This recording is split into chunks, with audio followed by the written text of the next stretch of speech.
বিজ্ঞ আদালত উভয় পক্ষের বক্তব্য শোনার পরে তার বিরুদ্ধে 4 দিনের রিমান্ড মঞ্জুর করে তাকে তদন্তকারী কর্মকর্তার হাতে ন্যস্ত করে তাকে আরো অধিকতর জিজ্ঞাসাবাদ করার জন্য। এসএমসি ওটসালাই এলো আরো উন্নত নতুন প্যাকে, জীবন বাঁচায়, জীবনকে এগিয়ে নিয়ে যায়। আপনারা জানেন যে বাংলাদেশের একজন বিতর্কিত প্রধান নির্বাচন কমিশনার, যাকে নিশিরাতের প্রধান নির্বাচন কমিশনার বলা হয়, এ.কে.এম. নুরুল হুদা, তিনি 4 দিনের রিমান্ডে ছিলেন এবং 4 দিনের রিমান্ডের পরে আজকে বিজ্ঞ আদালতে তাকে তদন্তকারী কর্মকর্তা উপস্থাপন করে আরো 10 দিনের রিমান্ড প্রার্থনা করেন। তদন্তকারী কর্মকর্তা তার দরখাস্তে বলেন, যেহেতু একটি জাতীয় নির্বাচনের বিষয় এবং এটা একটা নির্বাচন কমিশনের বিশাল একটি কর্মযজ্ঞ এবং সকল দায়িত্বে ছিলেন এই প্রধান নির্বাচন কমিশনার, তাকে প্রাথমিক জিজ্ঞাসাবাদে আমরা যে তথ্যগুলো পেয়েছি সেই তথ্যগুলোকে আরও যাচাই করার জন্য এবং সারা বাংলাদেশে তিনি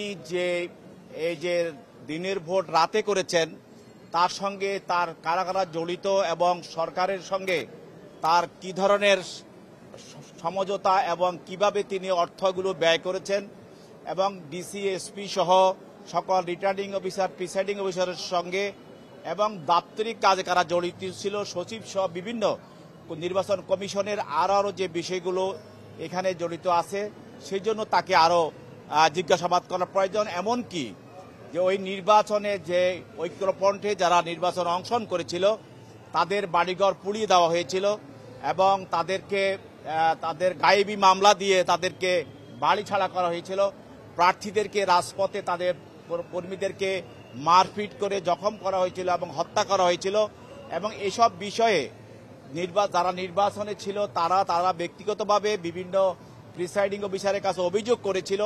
এবং তার দপ্তরে গিয়েও অভিযোগ করেছিল, সেগুলিও তিনি কোনো ধরনের সমাধান করছেন কিনা এবং এই বিরুদ্ধে কোনো ধরনের আইনগত ব্যবস্থা গ্রহণ করেছেন কিনা সর্বশেষ, এবং তিনি এই নির্বাচন ফলাফলটা রেডি করার সঙ্গে এবং পুলিশ এবং বিভিন্ন যে ল এনফোর্স এজেন্সিকে ব্যবহার করেছেন, সেখানে স্বরাষ্ট্রমন্ত্রী সহ ফ্যাসিস্ট হাসিনা এবং মন্ত্রিসভা এবং কারা কিভাবে জড়িত সেই বিষয়গুলি কি আরও জিজ্ঞাসাবাদ করার জন্য উনাকে আরও সময়ের প্রয়োজন, সেই জন্য 10 দিনের রিমান্ড প্রার্থনা করেন। তাদের পক্ষে তাদের আইনজীবী ছিলেন, আইনজীবীরা রিমান্ড বাতিলপূর্বক জামিনের প্রার্থনা করেন। বিজ্ঞ আদালত উভয় পক্ষের বক্তব্য শোনার পরে তার বিরুদ্ধে 4 দিনের রিমান্ড মঞ্জুর করে তাকে তদন্তকারী কর্মকর্তার হাতে ন্যস্ত করেন তাকে আরো অধিকতর জিজ্ঞাসাবাদ করার জন্য।